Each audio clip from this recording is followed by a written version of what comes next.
The Marriage of Heaven and Hell. By William Blake. As a new heaven is begun, and it is now 33 years since its advent, the eternal hell revives. And lo! Swedenborg is the angel sitting at the tomb, his writings are the linen clothes folded up. Now is the dominion of Edom, and the return of Adam into paradise. See Isaiah 34. And 35. Chap. Without contraries is no progression. Attraction and repulsion, reason and energy, love and hate, are necessary to human existence. From these contraries spring what the religious call good and evil. Good is the passive that obeys reason, evil is the active springing from energy. Good is heaven. Evil is hell. The voice of the devil. All Bibles or sacred codes have been the cause of the following errors. 1. That man has two real existing principles, viz., a body and a soul. 2. That energy, called evil, is alone from the body, and that reason, called good, is alone from the soul. 3. That God will torment man in eternity for following his energies. But the following contraries to these are true. 1. Man has no body distinct from his soul. For that called body is a portion of soul discerned by the five senses, the chief inlets of soul in this age. 2. Energy is the only life, and is from the body.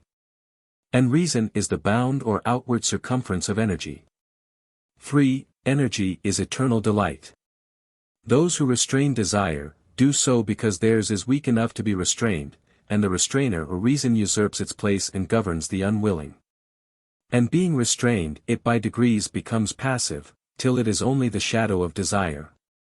The history of this is written in Paradise Lost, and the governor or reason is called Messiah. And the original archangel or possessor of the command of the heavenly host is called the devil, or Satan, and his children are called sin and death. But in the book of Job, Milton's Messiah is called Satan. For this history has been adopted by both parties. It indeed appeared to reason as if desire was cast out, but the devil's account is, that the Messiah fell, and formed a heaven of what he stole from the abyss. This is shown in the Gospel, where he prays to the Father to send the Comforter or desire that reason may have ideas to build on, the Jehovah of the Bible being no other than he who dwells in flaming fire. Know that after Christ's death he became Jehovah. But in Milton, the Father is destiny, the Son a ratio of the five senses, and the Holy Ghost vacuum. Note. The reason Milton wrote in fetters when he wrote of angels and God, and at liberty when of devils and hell, is because he was a true poet, and of the devil's party without knowing it. A memorable fancy. As I was walking among the fires of hell, delighted with the enjoyments of genius, which to angels look like torment and insanity, I collected some of their proverbs. Thinking that as the sayings used in a nation mark its character, so the proverbs of hell show the nature of infernal wisdom better than any description of buildings or garments. When I came home, on the abyss of the five senses, where a flat-sided steep frowns over the present world, I saw a mighty devil folded in black clouds hovering on the sides of the rock. With corroding fires he wrote the following sentence now perceived by the minds of men, and read by them on earth. How do you know but every bird that cuts the airy way is an immense world of delight, closed by your senses five? Proverbs of hell. In seed time learn, in harvest teach, in winter enjoy. Drive your cart and your plough over the bones of the dead. The road of excess leads to the palace of wisdom. Prudence is a rich ugly old maid courted by incapacity.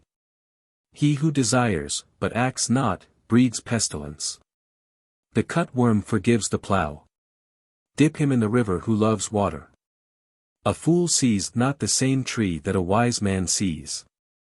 He whose face gives no light shall never become a star. Eternity is in love with the productions of time. The busy bee has no time for sorrow. The hours of folly are measured by the clock, but of wisdom no clock can measure. All wholesome food is caught without a net or a trap. Bring out number, weight, and measure in a year of dearth. No bird soars too high if he soars with his own wings. A dead body revenges not injuries. The most sublime act is to set another before you. If the fool would persist in his folly, he would become wise. Folly is the cloak of knavery. Shame is pride's cloak. Prisons are built with stones of law, brothels with bricks of religion. The pride of the peacock is the glory of God. The lust of the goat is the bounty of God. The wrath of the lion is the wisdom of God. The nakedness of woman is the work of God. Excess of sorrow laughs, excess of joy weeps. The roaring of lions, the howling of wolves, the raging of the stormy sea, and the destructive sword, are portions of eternity too great for the eye of man. The fox condemns the trap, not himself. Joys impregnate, sorrows bring forth. Let man wear the fell of the lion, woman the fleece of the sheep. The bird a nest, the spider a web, man friendship. The selfish smiling fool and the sullen frowning fool shall be both thought wise that they may be a rod. What is now proved was once only imagined. The rat, the mouse, the fox, the rabbit watch the roots, the lion, the tiger, the horse, the elephant watch the fruits. The cistern contains, the fountain overflows. One thought fills immensity. Always be ready to speak your mind, and a base man will avoid you.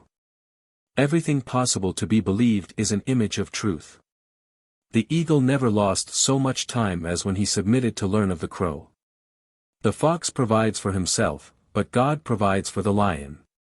Think in the morning, act in the noon, eat in the evening, sleep in the night. He who has suffered you to impose on him knows you. As the plow follows words, so God rewards prayers. The tigers of wrath are wiser than the horses of instruction. Expect poison from the standing water. You never know what is enough unless you know what is more than enough.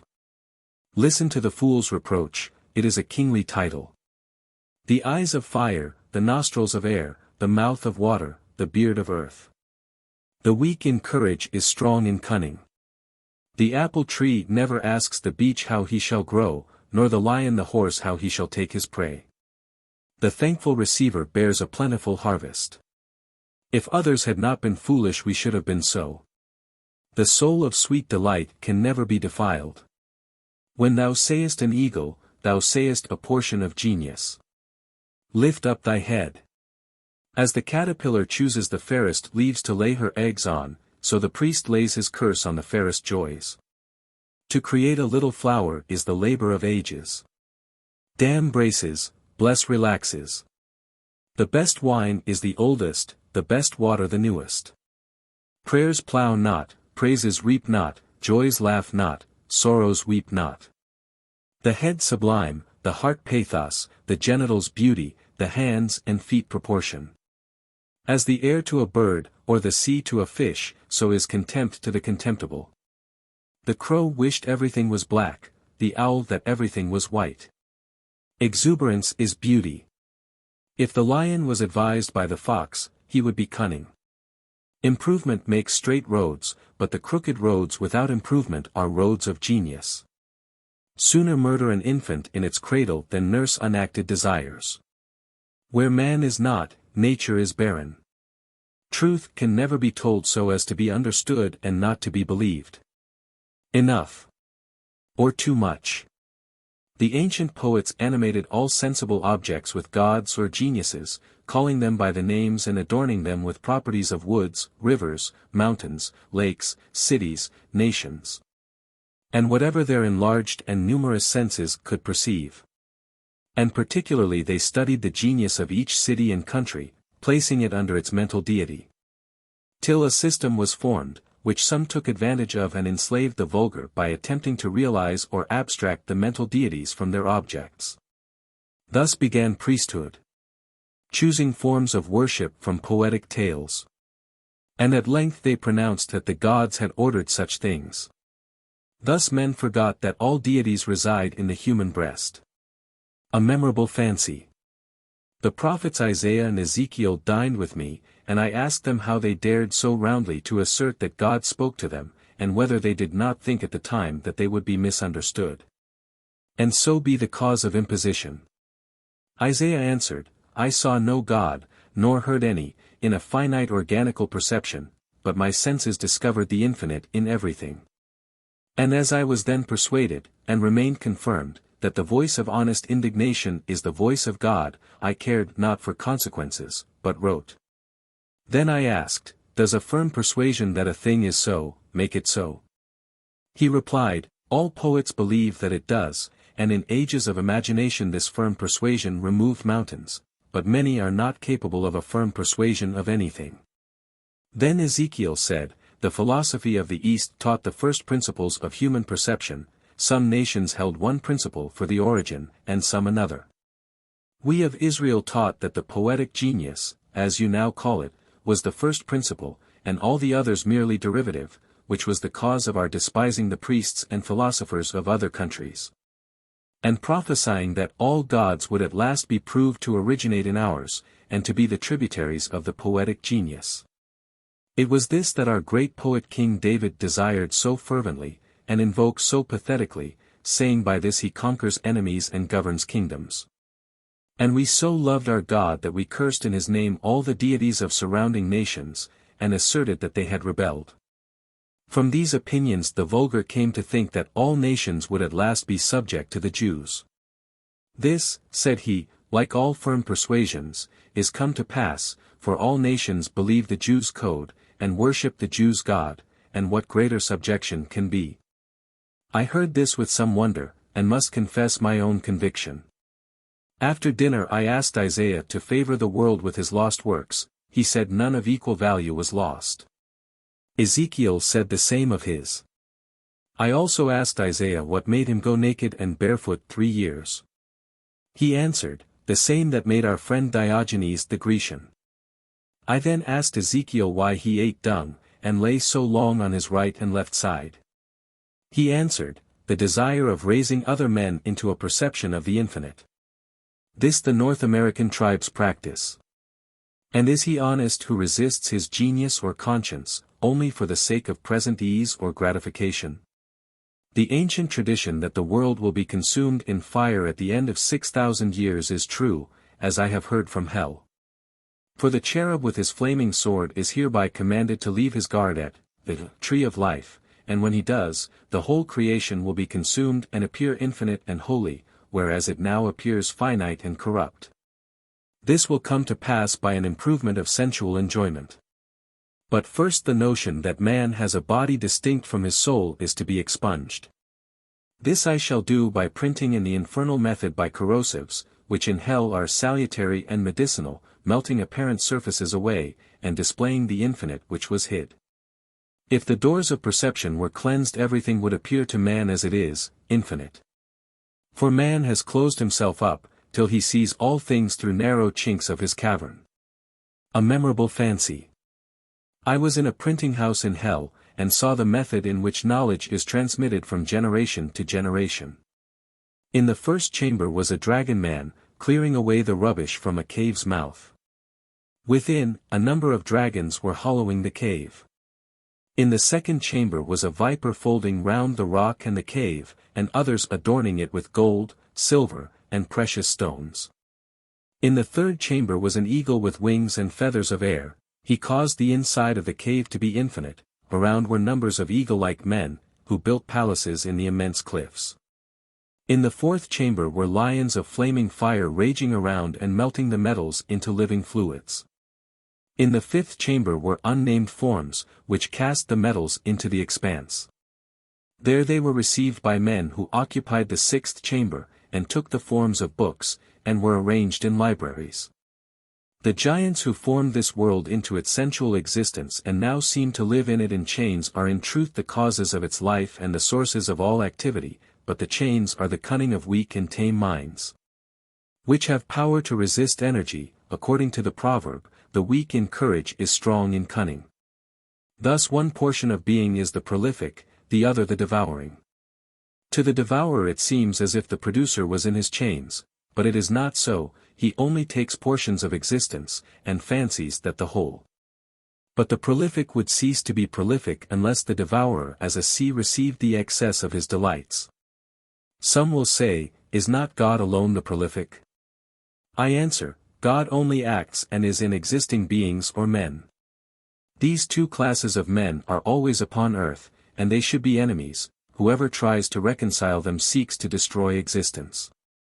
Religion is an endeavor to reconcile the two. Note: Jesus Christ did not wish to unite but to separate them, as in the parable of sheep and goats, and he says, I came not to send peace, but a sword. Messiah, or Satan, or Tempter, was formerly thought to be one of the antediluvians who are our energies. A memorable fancy. An angel came to me and said, O pitiable foolish young man!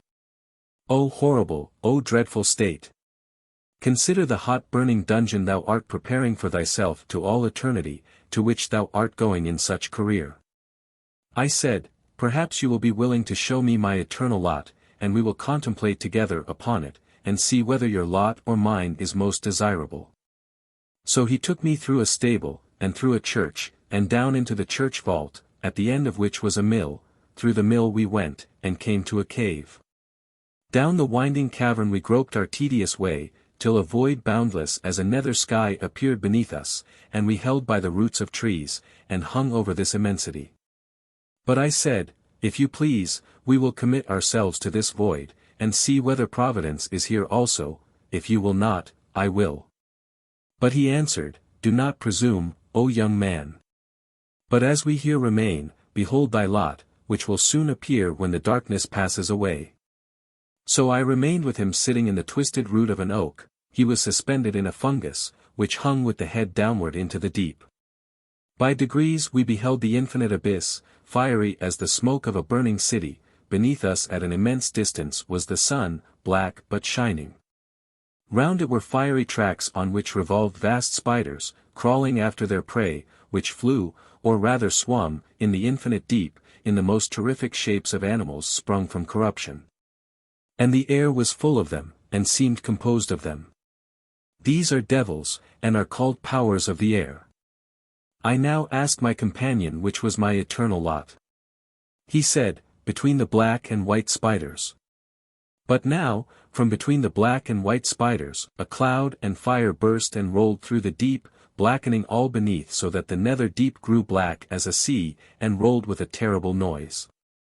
Beneath us was nothing now to be seen but a black tempest, till looking east between the clouds and the waves, we saw a cataract of blood mixed with fire. And not many stones' throw from us appeared and sunk again the scaly fold of a monstrous serpent.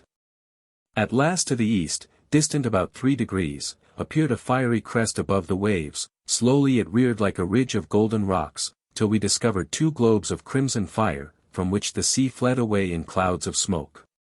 And now we saw it was the head of Leviathan. His forehead was divided into streaks of green and purple, like those on a tiger's forehead. Soon we saw his mouth and red gills hang just above the raging foam, tinging the black deeps with beams of blood, advancing toward us with all the fury of a spiritual existence. My friend the angel climbed up from his station into the mill. I remained alone, and then this appearance was no more, but I found myself sitting on a pleasant bank beside a river by moonlight, hearing a harper who sung to the harp. And his theme was, The man who never alters his opinion is like standing water, and breeds reptiles of the mind. But I arose, and sought for the mill, and there I found my angel, who, surprised, asked me how I escaped. I answered, All that we saw was owing to your metaphysics, for when you ran away, I found myself on a bank by moonlight, hearing a harper. But now we have seen my eternal lot, shall I show you yours? He laughed at my proposal. But I by force suddenly caught him in my arms, and flew westerly through the night, till we were elevated above the earth's shadow. Then I flung myself with him directly into the body of the sun. Here I clothed myself in white, and taking in my hand Swedenborg's volumes, sunk from the glorious climb, and passed all the planets till we came to Saturn. Here I stayed to rest, and then leaped into the void between Saturn and the fixed stars. Here, said I, is your lot, in this space, if space it may be called. Soon we saw the stable and the church, and I took him to the altar and opened the Bible, and lo! It was a deep pit, into which I descended, driving the angel before me. Soon we saw 7 houses of brick. One we entered. In it were a number of monkeys, baboons, and all of that species, chained by the middle, grinning and snatching at one another, but withheld by the shortness of their chains. However, I saw that they sometimes grew numerous, and then the weak were caught by the strong, and with a grinning aspect, first coupled with and then devoured by plucking off first one limb and then another till the body was left a helpless trunk. This, after grinning and kissing it with seeming fondness, they devoured too. And here and there I saw one savorily picking the flesh off his own tail. As the stench terribly annoyed us both, we went into the mill. And I in my hand brought the skeleton of a body, which in the mill was Aristotle's Analytics. So the angel said, Thy fantasy has imposed upon me, and thou oughtest to be ashamed. I answered, We impose on one another, and it is but lost time to converse with you whose works are only analytics. I have always found that angels have the vanity to speak of themselves as the only wise. This they do with a confident insolence sprouting from systematic reasoning. Thus Swedenborg boasts that what he writes is new, though it is only the contents or index of already published books. A man carried a monkey about for a show, and because he was a little wiser than the monkey, grew vain, and conceived himself as much wiser than 7 men. It is so with Swedenborg. He shows the folly of churches, and exposes hypocrites, till he imagines that all are religious, and himself the single one on earth that ever broke a net. Now hear a plain fact, Swedenborg has not written one new truth. Now hear another, he has written all the old falsehoods.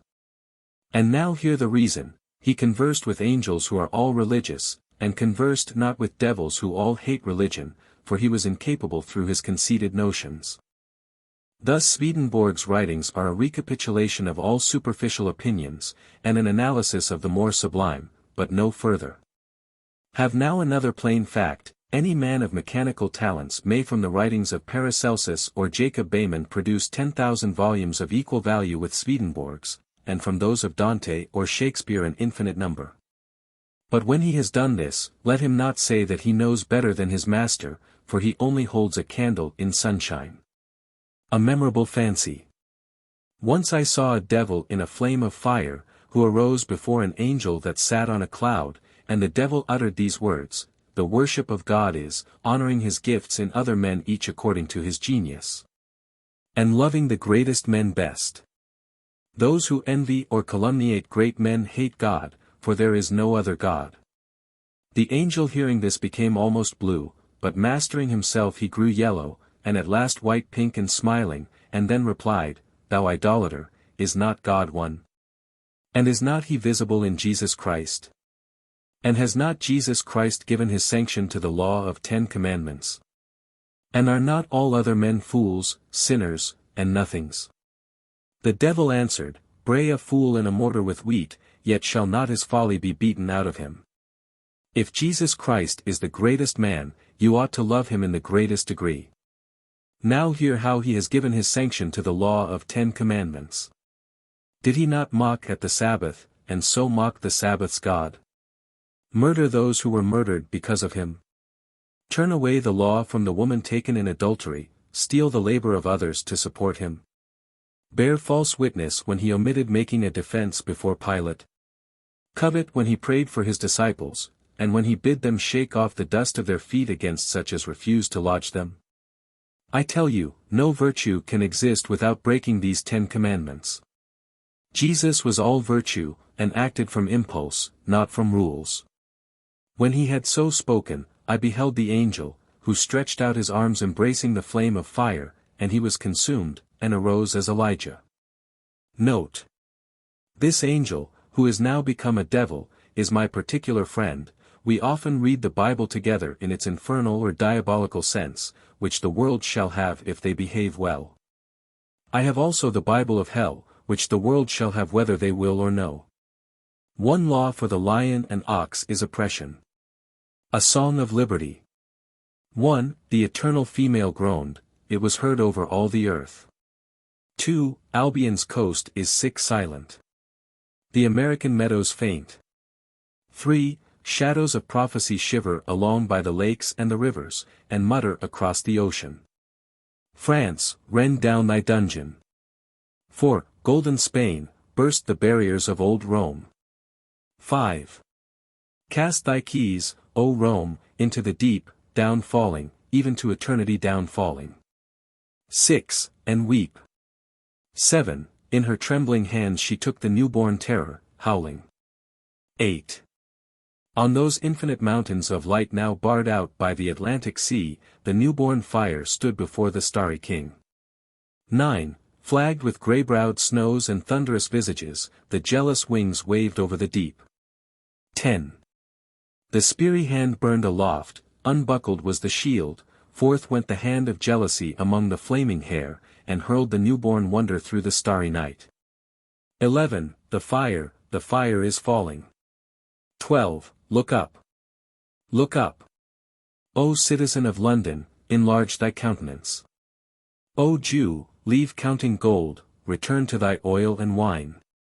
O African, black African. Go, winged thought, widen his forehead. 13. The fiery limbs, the flaming hair shot like the sinking sun into the western sea. 14. Whacked from his eternal sleep, the hoary element roaring fled away. 15. Down rushed, beating his wings in vain, the jealous king, his grey-browed counselors, thunderous warriors, curled veterans, among helms and shields, and chariots, horses, elephants, banners, castles, slings, and rocks. 16. Falling, rushing, ruining, buried in the ruins, on Urthona's dens. 17. All night beneath the ruins, then their sullen flames, faded, emerge round the gloomy king. 18. With thunder and fire, leading his starry hosts through the waste wilderness, he promulgates his 10 commandments, glancing his beamy eyelids over the deep in dark dismay. 19. Where the sun of fire in his eastern cloud, while the morning plumes her golden breast. 20. Spurning the clouds written with curses, stamps the stony law to dust, loosing the eternal horses from the dens of night, crying, Empire is no more. And now the lion and wolf shall cease. Chorus. Let the priests of the raven of dawn, no longer in deadly black, with hoarse note curse the sons of joy. Nor his accepted brethren whom, tyrant, he calls free, lay the bound or build the roof. Nor pale religious lechery call that virginity that wishes, but acts not. For everything that lives is holy.